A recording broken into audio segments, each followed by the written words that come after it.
할렐루야. 주의 이름으로 여러분을 축복합니다.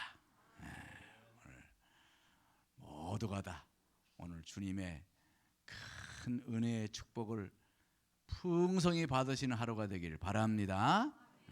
감사합니다. 오늘은 추수 맥주 감사절이기도 하고 해서 우리 훌륭한 귀한 우리 강사 목사님 모셨습니다. 우리 여성상 목사님은 우리 교단의 총회장님도 역임하시고, 그리고 천호동교회, 아마 이 서울 동부 쪽에서는 제일 큰 교회였을 거예요. 큰 교회입니다. 지금도 그렇고 큰 교회에서 이렇게 목회를 오랫도록 목회 잘하시고, 또 우리 저하고도 또 아주 가까운 그런 사이입니다. 토요일날 매주 토요일날 만납니다. 만나서 운동도 같이 하고 그런 우리 목사님이신데 너무 인격으로도 아주 인격도 좋으시고 너무도 좋으신 분이에요. 오늘 나오실 때 아마 오늘 좋은 말씀 주실 줄 믿습니다. 다 같이 할렐루야로 우리 환영합시다. 할렐루야. 아멘.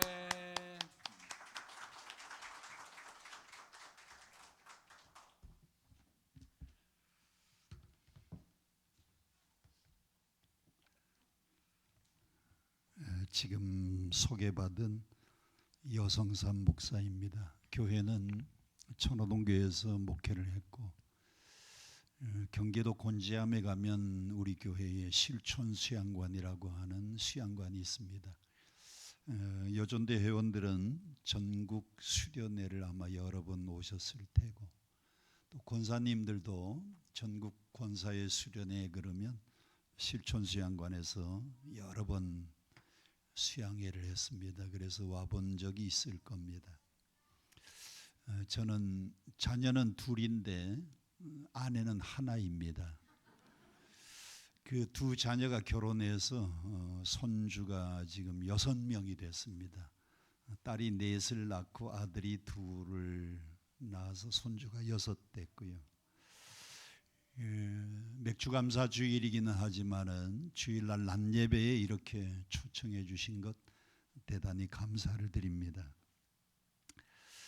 톨스토이라고 하는 사람이 있는데, 톨스토이가 쓴 책 가운데에 3가지 질문이라고 하는 책이 있습니다. 한번 따라해 봅시다. 몇 가지 질문요? 3가지 질문. 톨스토이는 이 책에서 3가지를 여러분에게 질문을 합니다. 첫 번째 질문, 이 세상에서 가장 귀한 시간은 언제인가? 이 세상에서 가장 귀한 시간은 톨스토이는 지금이라 그랬어요. 어제는 이미 지나간 과거이고 내일은 아직도 다가오지 않은 미래이기 때문에 언제가 제일 귀한가 하면 지금이라 그랬어요. 여러분 작년에 은혜 받았지요. 그러나 언제 은혜 받아야 되느냐? 지금 은혜를 받아야 돼요. 지난 주일에도 천 목사님 통해서 은혜 받았지요. 그런데 가장 귀한 시간은 언제라고요? 지금이니까 지금 또 은혜를 받아야 됩니다. 두 번째 질문입니다. 이 세상에서 가장 귀한 사람은 누구인가? 이 세상에서 가장 귀한 사람은 톨스토이는 이 책에서 지금 바로 내 옆에 있는 사람이다 그랬어요. 가정생활하면서는 내 옆에 있는 사람이 남편, 또 내 옆에 있는 사람이 아내, 또 우리 자녀들일 수도 있고요. 여러분들이 교회 오시면 지금 내 옆에 있는 사람이 가장 귀한 사람이 얼마나 소중한 사람인지 모릅니다. 세 번째 질문입니다. 세 번째 질문은 이 세상에서 가장 귀한 일은 무엇인가? 세상에서 가장 귀한 일은 톨스토이는 이 책에서 지금 바로 내 옆에 있는 사람을 사랑하는 일이다 그랬어요. 자, 옆에 누가 계신가 보고 이렇게 인사하세요. 제 옆에 앉아주셔서 감사합니다. 시작. 그렇습니다. 지금 내 옆에 있는 사람을 사랑하고 죽어도 다 못다 하고 죽는데 언제 미워하고 시기하고 질투하고 싸우고 다툴 시간이 어디 있습니까? 그래서 우리는 이 세 가지를 여러분들이 일평생 동안 가슴에 새기고 살았으면 좋겠습니다. 한 가지 얘기를 더 하고 본문으로 들어가려고 합니다. 1941년에 피카소라고 하는 사람이 길을 가다가 길거리에 버려진 쓰레기 자전거를 보았습니다. 그 쓰레기 자전거에서 두 가지를 떼어냈어요. 하나는 핸들을 떼어내고 또 하나는 안장을 떼어냈습니다. 그래서 이렇게 만들어 가지고 제목을 뭐라고 붙였느냐? 황소머리라고 이름을 붙였어요. 자, 우리 제일 앞에 계신 우리 가운 잘 입어서 장로님이신가? 얼마에 사실래요? 쓰레기 자전거로 만들었는데 얼마에 사실래요? 예? 안 사요? 지금으로부터 15년 전에 영국의 크리스티 경매장에서 이 작품이 얼마에 팔렸는가 하면 놀라지 마세요. 우리 교회에서는 이런 얘기를 하면 하여튼 1억이 넘으면 와 293억에 팔렸어요. 저희 교회에서는 그냥 와 하는 게 아니고 이렇게 손도 뒤집어지면서 와. 다시 하겠습니다. 293억에 팔렸습니다. 뭐로 만들었는데요? 길거리에 버려진 쓰레기 자전거 가지고 만들었는데 누구의 손을 한번 거쳤더니 피카소라고 하는 훌륭한 작가의 손을 한번 거쳤더니 293억짜리가 되었어요. 그런데 피카소보다도 더 능력이 많으신 하나님이 여러분을 붙잡고 계시면 여러분들은 293억이 아니라 온 천하를 주고도 바꿀 수 없는 귀한 존재인 줄로 믿습니다. 여러분은 천하를 주고도 바꿀 수 없는 귀한 분들이에요. 오늘 본문 말씀 마태복음 16장 13절부터 16절 말씀을 보면 베드로라고 하는 사람이 등장을 합니다. 이 베드로의 본명은 우리가 잘 아는 것처럼 시몬입니다. 그의 아버지는 요한이고, 그래서 예수님이 그를 부를 때 요한의 아들 시몬아 이렇게 부릅니다. 학력은 전혀 공부를 하지 못한 무학입니다. 그의 직업은 갈릴리 바다에서 고기 잡는 어부였고 나이는 예수님하고 비슷한 30세 전후였던 것 같고요. 결혼은 했습니다. 성경에 결혼을 했다는 이야기가 나옵니다. 왜? 베드로의 장모가 열병으로 고생을 할 때 예수님이 고쳐주셨거든요. 장모가 있다는 것은 결혼을 했다는 증거죠. 그런데 예수님이 그에게 별명을 하나 붙여주었는데 그의 별명은 베드로라고 하는 별명이었어요. 예수님이 그의 이름을 바꾸어 주신 겁니다. 원래는 시몬이었는데 너는 반석이다. 내가 그 반석 위에 교회를 세워줄 것이다. 그리고는 그가 예수님의 수제자가 되었습니다. 오늘 이 베드로의 신앙을 한 단계 한 단계 점검을 해보면 다음 5단계를 거치는 신앙이 있습니다. 베드로의 신앙의 제일 첫 번째 단계는 무슨 단계인가 하면 만남의 단계입니다. 한번 따라해 봅시다. 만남의 단계. 마태복음 4장 18절 말씀을 보면 갈릴리 해변을 지나가시다가 두 형제 곧 베드로라는 시몬과 그의 형제 안드레가 바다에서 그물 던지는 것을 보시니 그들은 어부라 말씀하시되 나를 따라오너라. Follow me. 나를 따라오너라. 베드로가 갈릴리 바다에서 그날 누구를 만났느냐? 예수님을 만났어요. 우리 인생에서 가장 중요한 것은 만남입니다. 만남. 사람이 성공하려면 3가지 M, 3M이 있어야 성공한다고 합니다. 그 첫 번째는 멘토를 잘 만나야 돼. 우리가 멘토 그러면 스승 혹은 조언자 그럽니다. 여러분들이 학교에서 좋은 선생님 만나는 거 축복이고요. 인생 살아가면서 좋은 멘토를 만나는 것은 성공의 비결입니다. 그런데 교회 오면 좋은 멘토, 여러분의 영적인 멘토가 계시죠? 누구셔요? 여러분의 영적인 멘토가 누구세요? 영적인 멘토 우리 천 목사님. 천 목사님 잘 만나셨어요. 아멘 안 하는 사람들은 수상한 사람들이. 여러분 목사님 잘 만났습니까? 아까 아멘 하셔야지. 지금 아멘 하면 뭐합니까? 두 번째, 우리 인생이 성공적인 인생을 살려면 메이트를 잘 만나야 됩니다. 학교 다닐 때는 클래스메이트라 그러고요. 여행 갈 때는 뭐니 해도 룸메이트를 잘 만나야 돼요. 룸메이트 잘못 만나면 그 여행 전체가 다 무너집니다. 세 번째, 우리 인생은 미션, 하나님이 주신 사명이 뭔지를 알고 그 사명을 위해서 살고 사명 따라 살 때의 인생이 행복해요. 그런데 그 중에서도 우리가 정말 만남이 중요한데 우리가 이 땅에 태어나서 제일 먼저는 누구를 만나느냐? 부모를 만납니다. 부모는 여러분들이 선택해서 만나는 거 아니에요. 내가 태어나고 보니까 여씨 가문이더라고요. 그래서 저는 남자인데도 어디를 가든지 여목사님 오셨다, 여목사님 오셨다. 인생 제일 먼저 출생하면 부모를 만납니다. 조금 더 성장하면 친구를 만납니다. 학교에 가서 친구 만나고, 그리고 좋은 선생님 만나고, 그리고 성장하면은 좋은 배우자를 만납니다. 남자는 여자를 잘 만나야 되고 여자는 남편을 잘 만나야 돼요. 그 남편을 내 편으로 만들어서 사는 사람이 행복한 겁니다. 교회 와서는 물론 좋은 신자, 좋은 목사를 만나야 됩니다.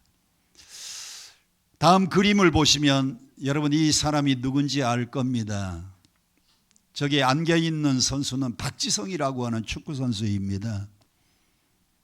박지성이가 히딩크를 만나기 전까지는 무명의 선수였습니다. 그런데 히딩크 감독을 만났더니 그가 가지고 있는 재능, 그가 가지고 있는 잠재력이 개발이 되기 시작하면서 2002년도에 대한민국을 월드컵 4강에 올려놓았어요. 여러분 월드컵 4강은요 앞으로도 거의 힘들 겁니다. 누구를 잘 만났더니 멘토를 잘 만났더니 히딩크를 만났기 때문에, 그리고 월드컵 끝나고 난 다음에 그가 자기 고향으로 돌아갈 때 우리나라에 두 선수를 데려갔습니다. 이영표, 박지성을 데리고 왔습니다. 다음 사진을 보시면 여러분 좋아하는 선수입니다. 요즘은 김연아보다도 고우림이 남편이라고 하는 사실 때문에 많은 사람들이 포레스텔라를 좋아합니다. 이 김연아가 브라이언 코치를 만나기 전까지는 그렇게 두각을 나타내지 못했습니다. 그런데 브라이언 코치를 만나면서 그랑프리 대회에 금메달을 따고 올림픽에서 또 금메달을 따고 4년 뒤에 올림픽에 다시 출전해서 그때도 사실 실력으로는 금메달이에요. 그런데 아마 심사위원들이 은메달을 준 것은 무슨 뜻이 있는 것 같아요. 누구를 잘 만났어요? 멘토를 잘 만났어요. 불교에서는 말합니다. 불교에서는 옷깃만 스쳐도 인연이라고 하는데 우리 기독교의 만남은 그런 만남이 아닙니다. 기독교의 만남은 엔카운터라 그래요. 인격이 부딪히고 마음이 부딪히고 서로 마음과 마음이 부딪혀가면서 인격과 인격이 부딪힌 만남을 기독교에서는 엔카운터, 만남이라고 합니다.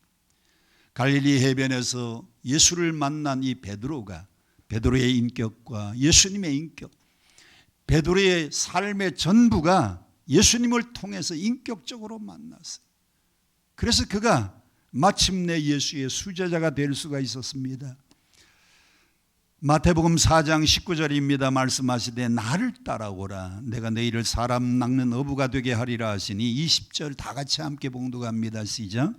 그들이 곧 그물을 버려두고 예수를 고기 잡는 어부가 그물을 포기하는 것은 전부를 포기하는 겁니다.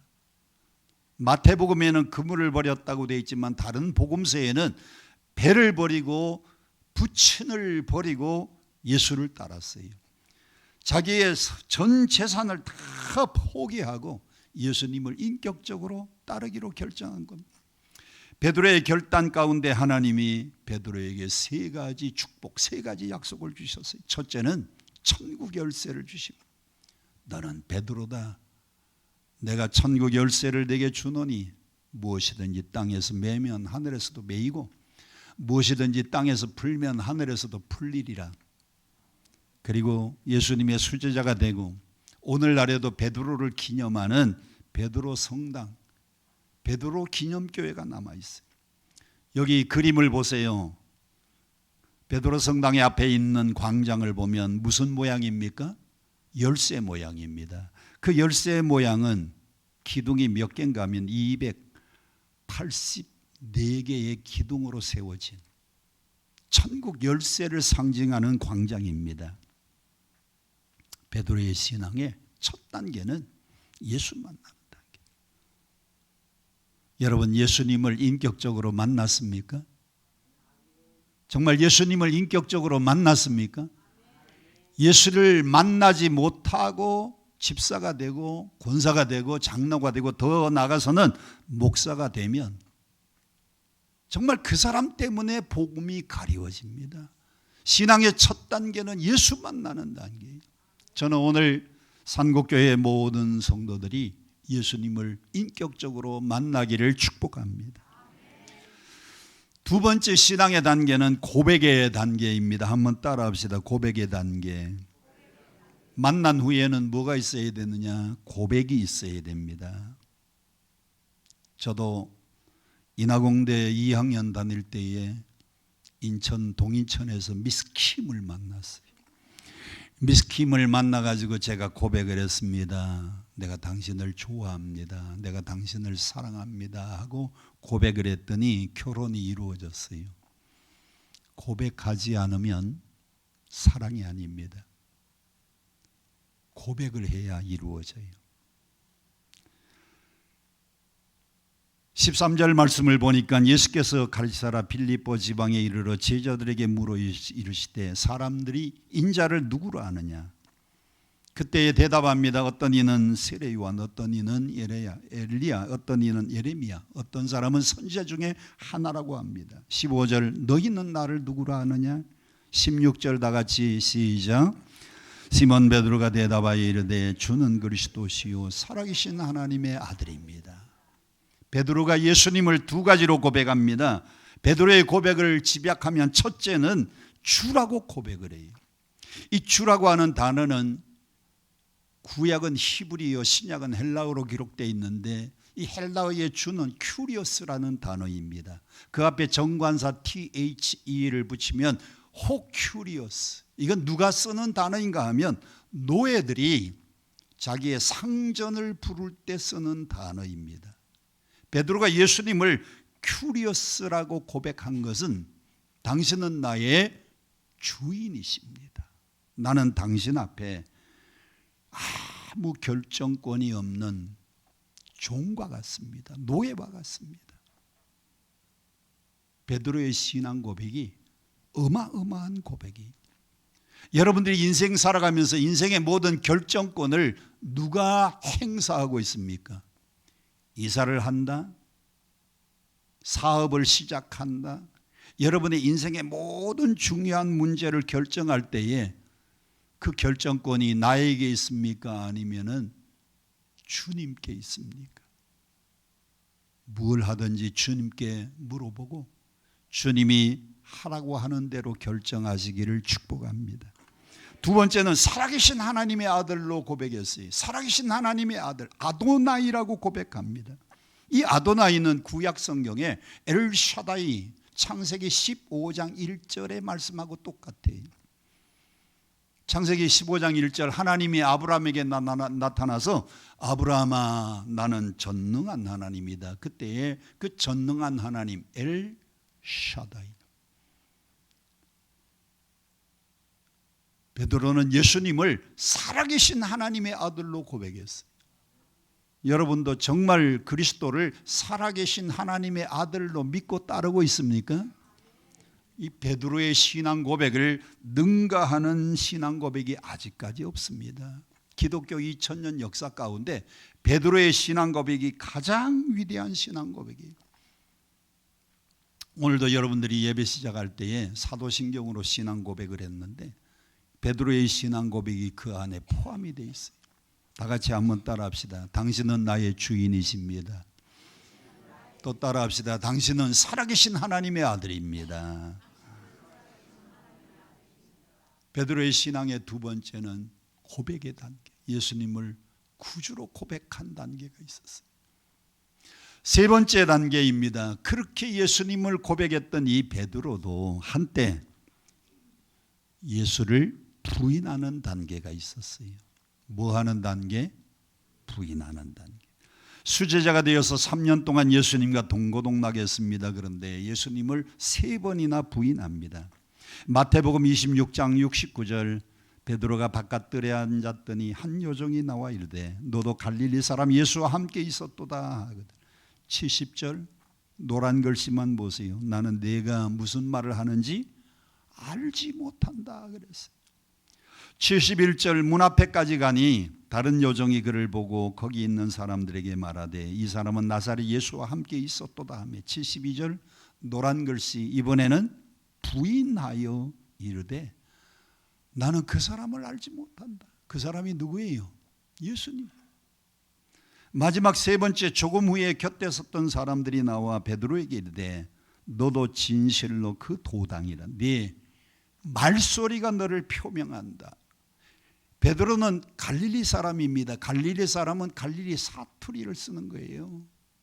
충청도 사람은 충청도 사투리를 쓰니까 아, 저 사람 충청도 사람이구나. 말소리가 너를 표명한다는 겁니다. 참 충청도 사람들은요 절대 느리지 않습니다. 얼마나 빠른지 몰라요. 충청도 사람들은요, 서울 사람들은 보신탕 할 줄 아십니까? 9글자인데 충청도 사람들은요 개혀 그래요.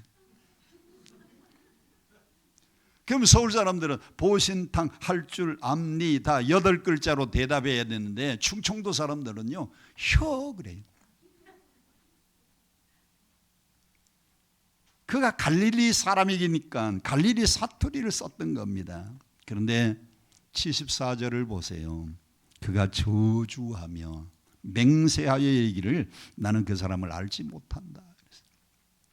베드로가 예수님을 3번이나 부인했습니다. 여러분들이 성지순례를 가면 다음 이 교회를 방문할 수 있는 기회가 있을 겁니다. 이 교회는 갈리간투 교회입니다. 여러분 이 교회를 잘 보세요. 여러분 교회하고 뭐가 다릅니까? 이 교회도 벽돌로 지었습니다. 여러분 교회도 벽돌로 지었습니다. 이 교회에 종탑도 있어요. 여러분 교회도 종탑이 있습니다. 그런데 뭐가 다릅니까? 이 교회는 종탑 위에 십자가 위에다가 닭 한 마리를 만들어서 거기다가 올려놓았어요. 십자가 위에 닭 한 마리가 올려져 있어요. 이 교회가 갈리간투 교회입니다. 베드로가 예수님을 3번이나 모른다고 부인했던 그 장소에 베드로가 예수님을 부인한 그것을 잊어버리지 않게 하기 위하여 이 갈리간투 교회가 지어졌습니다. 베드로의 신앙이 언제 떨어졌는가? 마태복음 26장 58절입니다. 노란 글씨만 보세요. 베드로가 그날 예수님을 어떻게 따라갔어요? 멀찍이.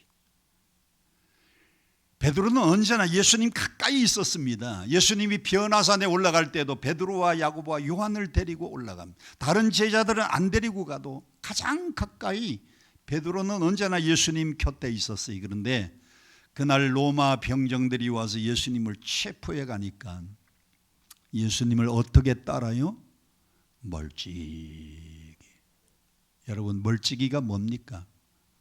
유리하면 얼른 나타나고 불리하면 도망가려고 하는 자세가 멀찍이. 신앙생활하는 우리 성도들 보면요, 상곡교회는 그런 사람 없어요. 천호동교회는 멀찍이 신앙생활을 주님 가까이 신앙생활을 하지 않고요, 그저 적당하게 거리를 두는 겁니다. 왜? 불리하면 도망가고 유리하면 얼른 나타나려고. 여러분, 그러다가 베드로가 예수님을 3번이나, 그것도 저주 맹세까지 하면서 예수님을 부인해버리고 말았습니다. 조선일보에 옛날에 이규택 코너라고 하는 코너가 있었습니다. 이규택 코너에 공간거리, 포터블 스페이스라고 하는 제목의 조그마한 글이 있었어요. 지금은 이규택 코너가 없는데, 사람과 사람 사이에는 공간거리가 있는데 우리나라 사람들은 한 발자국, 두 발자국, 세 발자국 떨어져 가지고 안녕하세요, 어디 가세요, 무슨 일이 있으신가요? 그러면 안정감을 느낀답니다. 서양 사람들은 악수할 수 있는 거리니까 이게 악수를 하고 서로 얼굴을 쳐다보면 30cm 떨어져서 서로 인사를 나눕니다. 제가 이번에 누님이 돌아가셔서 미국 가서 한 달 있다가 왔어요. 미국 사람 만날 때는요, 이렇게 악수하면 안 돼요. 한 30cm 정도로 이렇게 악수를 해서 서로 가까이, 그래야 이 사람이 나를 가까이 하는구나 느낍니다. 사랑하는 연인일수록 점점 공간거리가 가까워집니다. 저는 우리 교회 청년들하고 시간을 많이 못 보내는데, 예배 마치고 아이들이 갈 때예요, 팔짱 딱 끼고 가면 저것들 연애하는구나, 틀림없어요. 그러면 얼마쯤 지나고 나면 목사님 주례해 주세요, 그래서 눈치를 챕니다. 가까운 사람일수록 공간거리가 가까워져요. 그러면 주님과 우리의 공간거리는 얼마가 돼야 되느냐? 요한복음 15장에 보면 나는 포도나무여 너희는 가지니 그가 내 안에 내가 그 안에 거하면 이 사람은 열매를 많이 맺나니 너희가 나를 떠나서는 아무것도 할 수 없다. 주님과 우리의 공간거리는 포도나무 되시는 주님 안에 가지가 붙어 있어야 열매를 맺는 겁니다.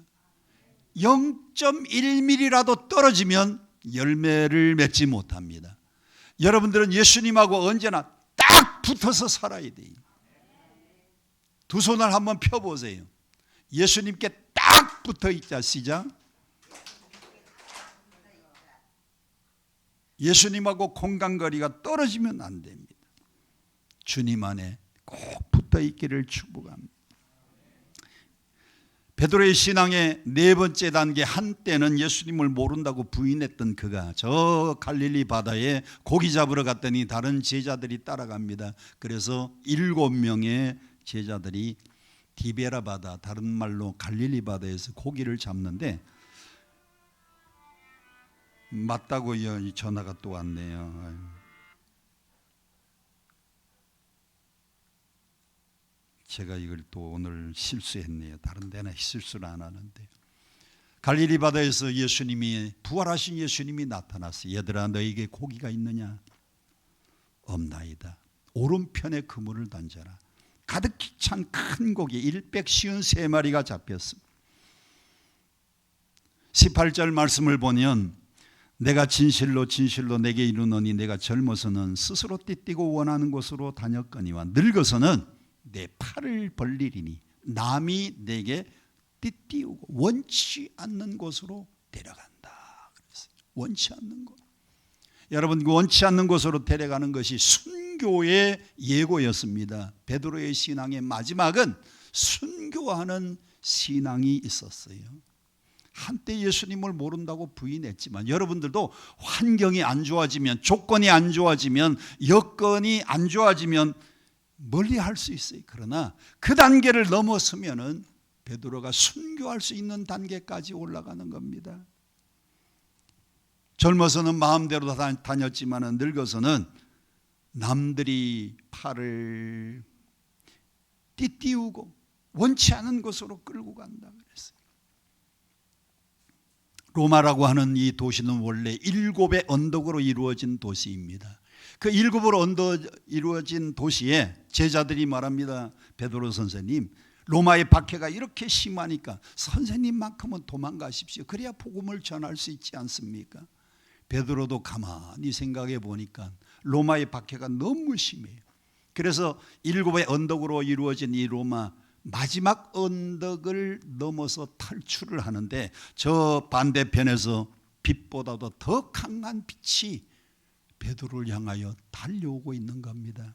그 빛 가운데 베드로가 가만히 보니까 누가 나타났느냐? 예수님이 나타났어요. 베드로가 예수님 앞에 엎드려서 질문합니다. 오 주님, 어디로 가십니까? 오 선생님, 어디로 가십니까? 코 바디스 도미네, 주여 어디로 가시나이까? 나는 내가 버리고 도망가는 로마로 가서 복음을 전하려 하느라. 주님, 아닙니다. 제가 가겠습니다. 로마를 빠져서 도망가던 이 베드로가 발길을 돌이켜서 로마 시내로 들어갑니다. 여전히 로마 군인들의 그 무서운 핍박이 있는데도 담대하게 외칩니다. 예수님 부활하셨습니다. 예수님 살아계십니다. 지금도 역사하고 계십니다.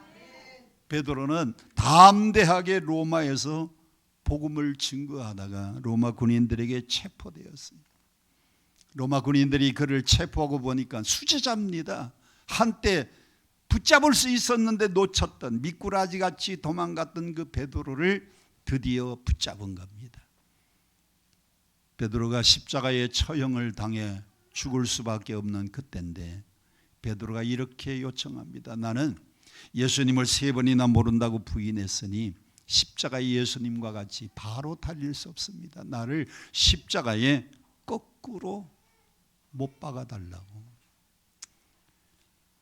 십자가에 거꾸로 못 박히는 이 베드로가 마지막에 십자가에 거꾸로 못 박히면서 피가 흐르는데 로마 군인들의 그 창과 칼이 몸에 들어오는데 그가 마지막으로 외친 것이 오 주님 감사합니다.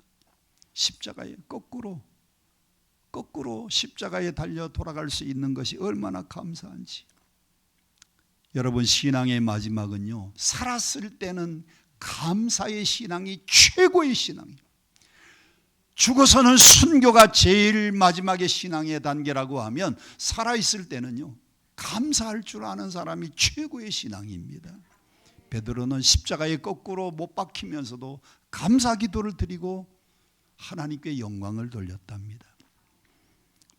데살로니가전서 5장 16절, 17절, 18절 잘 아는 말씀이 다 같이 큰 소리로 시작. 항상 기뻐하라. 쉬지 말고 기도. 범사에 감사하라. 이는 그리스도 예수 안에서 너희를 향한 하나님의 뜻입니다. 항상 감사하세요. 오늘이 맥주감사입니다. 맥주감사는 첫 열매 감사예요. 하베스트는 첫 번째 열매 감사. 얼마나 소중한 일입니까? 제가 첫 목회를 저 경상북도 금능군 간문면 태촌이라는 곳에서 첫 목회를 했는데 교회 마당이 넓어요. 거기에 마당 한 구석에다가 딸기를 심었는데 야, 이 딸기가요 쭉 자라나더니 첫 번째 딸기가 익어가는 겁니다.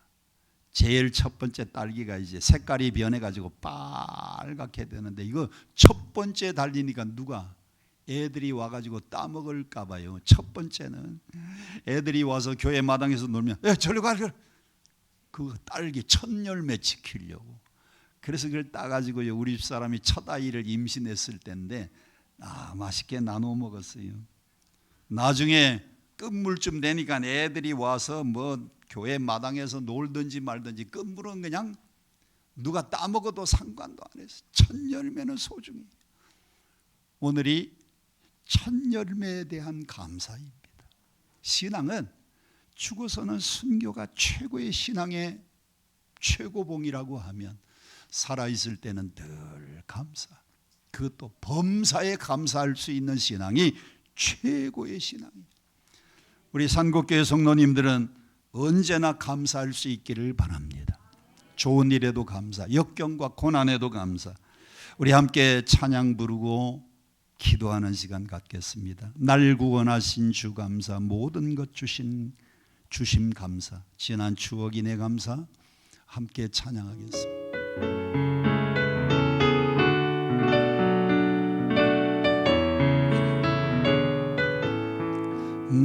나를 구원하신 주 감사, 모든 것 주신 감사, 지난 추억이 내 감사, 주 내 곁에 계시네. 향기로운 봄철의 감사, 외로운 가을 날 감사, 사라진 눈물도 감사, 나의 영원 평안의 이절 응답하신 기도 감사, 거절하신 것 감사, 헤쳐나온 풍랑 감사, 모든 것 채우시네. 꿈과 기쁨도 감사, 절망 중 위로 감사, 증량 못할 은혜 감사, 크신 사랑 감사해. 길가에 장미꽃 감사, 장미꽃 가시 감사, 따스한 아저 희망 주신 것 감사, 기쁨과 슬픔도 감사, 사랑을 감사, 내일의 희망을 감사, 영원토록 감사해. 기도하겠습니다. 고마우신 아버지, 달입니다. 우리의 신앙도 다시 한번 돌아보며 점검하기 원합니다. 예수를 인격적으로 만났는지, 그리고 그분을 나의 구주로 고백했는지, 환경이 나빠지고 여건이 나빠질 때에 나도 멀찍이 예수를 따르다가 예수님을 부인하고 예수님과 멀어지지는 않았는지, 이 모든 것 다 극복한 베드로는 마침내 로마의 한복판에서 십자가의 거꾸로 순교하는 믿음을 가졌습니다. 그가 십자가의 거꾸로 순교하면서도 하나님 앞에 감사 기도를 드리고 이 세상을 떠났다고 코바디스라고 하는 책에는 그렇게 소개가 되어 있는데, 살아서는 감사의 신앙이 최고의 신앙입니다. 죽어서는 순교의 신앙이 최고의 신앙입니다. 우리의 신앙이 다 거기까지 성장할 수 있도록 축복해 주옵소서. 예수님 이름으로 감사 기도드리옵나이다. 아멘.